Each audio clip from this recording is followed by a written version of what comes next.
to intimate dinners, Happy Hour Tri-City Liquor is your destination for the coldest beer, the best mixers, and spirits. Happy Hour Tri-City Liquor. Look for the orange sign in Irwin.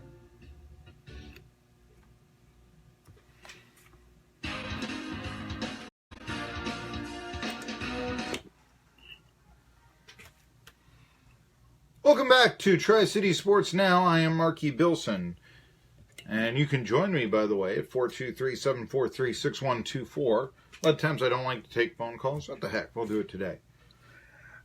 Big story, though. The other big story in Tennessee, there have been so many, actually. There's been, the firing of Malarkey. You talked about the Vols on the hardwood here. On Thursday, ETSU is going to go to Furman with first place in the Southern Conference on the line. I am going to be the only guy in this market because I'm the only guy that knows enough about all of the sports to be able to do this, to tell you about the Nashville Predators playing the Vegas Golden Knights. Everybody else ignoring this, folks, it's 2018, okay? I mean, let's not talk about, log rolling. Let's not talk about the dice game that in the back of your barn. I mean, this is this is big time now. We've got to go with what's going on contemporary. There are more sports now. I love baseball, but yes, I mean, we don't talk boxing so much anymore. Even pro wrestling, not that I ever really wanted to speak of that on this show, but we did when Roddy Piper died. I'll give you that. But anyway. We got to talk about it. This is stuff that, we can give on this show that nobody else in the market can. Now, I asked Caleb Calhoun if he could join me on the show today. He of allfortennessee.com, and he said that he could not. I think that the Tennessee Volunteers are going to lose their top quarterback from last year, Quentin Dormady, and I know he threw more picks than anybody else. But he also, think about this, 42 points against Georgia Tech, 28 in regulation perhaps. But that was the lone highlight of the season last year. And it was Dormady, as well as, I thought, Bob Shoup calling the splash plays, the blitzes, that produced the turnovers that allowed Tennessee to win the game ultimately. But you had a circumstance in which Dormady, and why did he lose his job? I guess that we could say, what was it? I guess Guarantano got his first start against South Carolina, and he couldn't get the last yard in 2-minute time. Couldn't do it. And after that, it was all for naught. But, Dormady, if John Kelly catches a pass in his mitts, Tennessee beats Florida for the second straight year. Think about that. You have a circumstance in which I think the Vols are losing their best quarterback from last year. Now, Caleb Calhoun of All for Tennessee, he writes a very interesting story that I'm going to tell you about here. Losing Dormady doesn't mean Guarantano is the starter. I don't know if Guarantano is going to play his remaining 3 years at Tennessee because he was a Butch Jones disciple. Remember, his father had played for Butch Jones when Jones was an assistant at Rutgers. And in fact, his father was a very good receiver at Rutgers, one of, I believe, the Scarlet Knights' all-time best. That's how Guarantano came to Knoxville. Now, get a few boos, don't get quite the love. You're not a Vol for life, folks, especially with McBride and JT Shroud nipping at your heels. So this is essentially what our friend Caleb Calhoun, friend of the show, and he may be on tomorrow, discusses. And he writes something very interesting here. Helton's offense is an offshoot of what Bobby Petrino does. That's a positive sign. Remember Tyson Helton, the new offensive coordinator at Tennessee. So Helton's offense an offshoot of what Bobby Petrino is, and Bobby Petrino is regarded as the top offensive mind in college football. Why else would he continue to be getting these jobs with his personality? Think about that. And by the way, that is the case. I mean, that if you talk to anybody, so why do you want to put up with all the horrible stuff that Petrino does? The, lying about his mistress on the motorcycle and telling the Falcons he's going to quit and go to Arkansas via text message and the me, and not naming a starting quarterback before the game and all of this sort of, why would you do that? Top offensive mind in the game. He gets it better than anybody else. He does his job well. You put up with the other stuff, especially if you're a school like Louisville, where you know that he's not going to go to any other school. If any other school wanted him, he would have been plucked from Louisville this past year. Now, he's going to be a Cardinal for life. And Louisville knows that. Louisville, they had Rick Pitino. They don't really care what the coach does on his own time. What? Knock up on a woman who's not his wife? Pay for the abortion? Say you're a good Catholic? Yeah, that's okay. As long as you win ball games, that'll be fine. That'll be fine, Bobby. That'll be fine, Rick. So you look at this, and Louisville, they want to compete in the ACC. They want to be a big-time athletic program. They weren't always. They're much better now. And I know that Louisville did win a couple of NCAA men's basketball championships in the 80s under Denny Crum, don't get me wrong. But the rest of the sports were lagging until the ACC took them in. And you can even tell me, I remember when in a New Year's Day bowl game, Louisville beat Alabama, Howard Schnellenberger, the coach, Browning Nagel. I knew a couple of young women from Louisville. They just loved that. They loved bragging on that. But at the same time, it didn't last. No, Louisville, that was their moment in the sun, if you will. And it really was that way until they joined the ACC. And then you could have, Lamar Jackson win the Heisman Trophy there under Bobby Petrino. So if Helton is a Petrino disciple, that's good news for the Tennessee Volunteers. But the thing is, Petrino likes size and big arms, but if they don't have a big arm, then they need to be deadly accurate in his offense. This is what Calhoun writes. Guarantano showed flashes of a solid arm, but you know what? I didn't necessarily get that Guarantano was going to be this great player from what he did. After all, he lost every game, right? Oh, no, did he play against Southern Mississippi? I think he did. Yeah, he did. Or McBride played the second half of that game, so, But in the system that Tennessee is going to implement, Dormandy would have been better.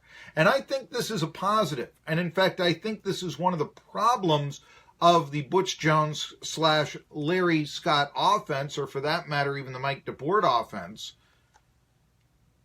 in that I really think that the running quarterback I never thought it was all that great because you start the play 7 yards beyond the line of scrimmage instead of 10 yards down the field after you throw it.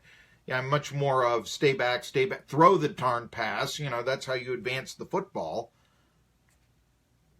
But the situation comes about, and by the way, another thing, running quarterbacks get sacked much more than dropbacks. Just look at the stats. I mentioned this. Most sacked quarterback in the playoffs this past year was Tyrod Taylor. He was sacked 46 times this year. Nate Peterman, for everybody who wanted to criticize him, he was sacked a grand total of once. Think about that. And by the way, they play, I ran the numbers. Once out of every 50 times Peterman went back to pass, he was sacked. Once out of every 10, Taylor was. It's happy feet. You're running into the sacks, among other things. You're not throwing the ball to the secondary receiver. You're holding on to it too long when you're the running quarterback. It's a natural product of being a running quarterback. Anyway, that's Bilson Football 101. Dormandy, the drop-back passer, Guarantano and McBride more the dual threats. But yeah, the offense now, structured plays. Think New England Patriots. You're not trying to improvise, draw stuff up on that. They practice this. This is a multi-million-dollar industry, okay? Supposedly take 3 steps down. Gronkowski on the quick in. He's going to beat the linebacker covering him. 5 steps down. hit the play right there, and then he's got, in a cover 2 that the other team is playing, a wide open field in the middle.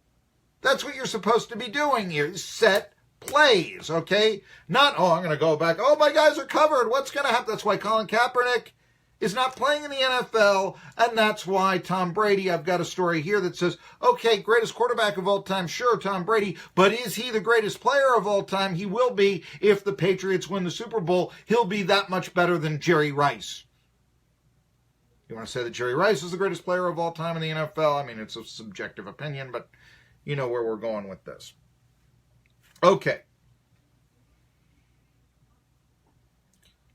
What this goes down to is that he says J.T. Shrout, the newcomer, the true freshman, maybe he would be a better quarterback in the new system coming in at Tennessee.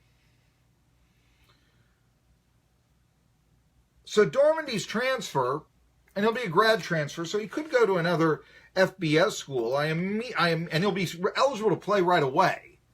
I did think that maybe he might go to an FCS school. Don't look for ETSU or anything. They've already got plenty of quarterbacks.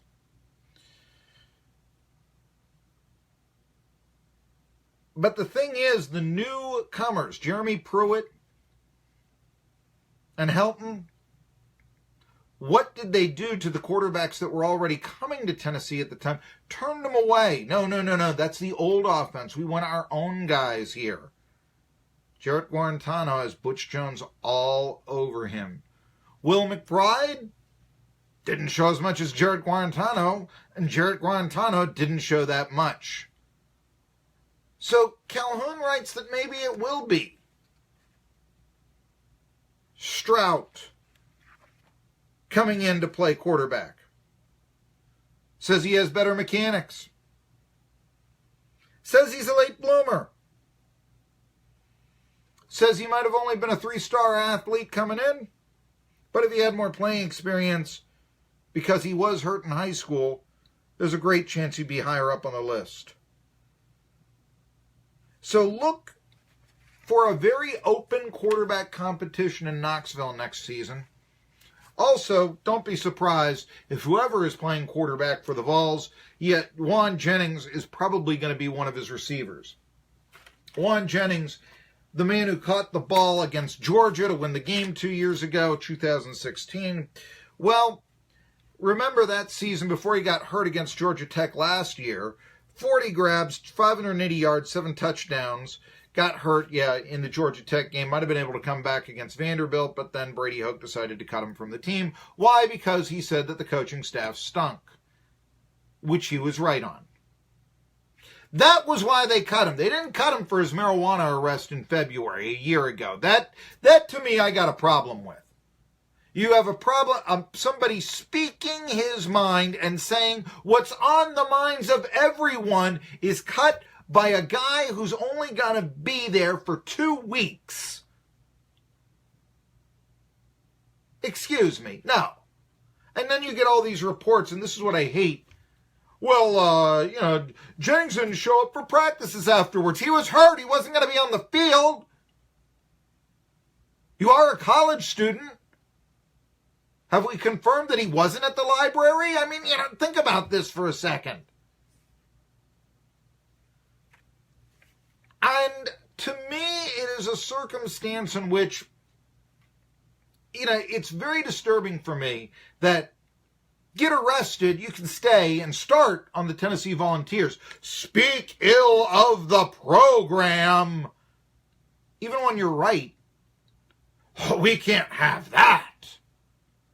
That I find very disturbing, that breaking the law is okay, but saying what's on everybody's mind? No. Forget about that. No. Horrible. I was the guy who said when John Kelly was arrested in his marijuana arrest, I know he said, it wasn't mine and all that. Okay, whatever. But I'm happy to see him enter the NFL draft. I really am. And I think that will hurt him a little bit in his draft status. He won't be a first rounder. I don't think he ever was going to be in the cards to be a first rounder. He'll be a nice back. I mean, Arian Foster was a 7th round pick out of Tennessee, so, could be doing something, who knows. But Jennings, he is re-enrolled in school. Looks like, although nothing official, he'll be back on the Vols. Is that a good thing? It's not if you think that he should have been kicked off the team when he was arrested a year ago, as I do. It is if you're willing to forgive that, because speaking out against the bad coaches, hey, who wasn't doing that at Tennessee last year? But heaven forbid we speak ill of the program even when it's the truth. No, no, no. He wasn't instilling Vol propaganda. He wasn't down with the Vol for life. Why, I mean, maybe he wouldn't even shoot the revenuer if he was a real character in the Rocky Top song. We can't have that. Ha. You got your priorities in shape. Maybe a reason why the Vols went 4-8 last year. Hey, I've got some more stuff to talk about with Mike Mularkey, plus a list of candidates that could replace him as the head coach of the Tennessee Titans. Tri-City Sports Now. Town Furniture Store since '94 is your full-line Ashley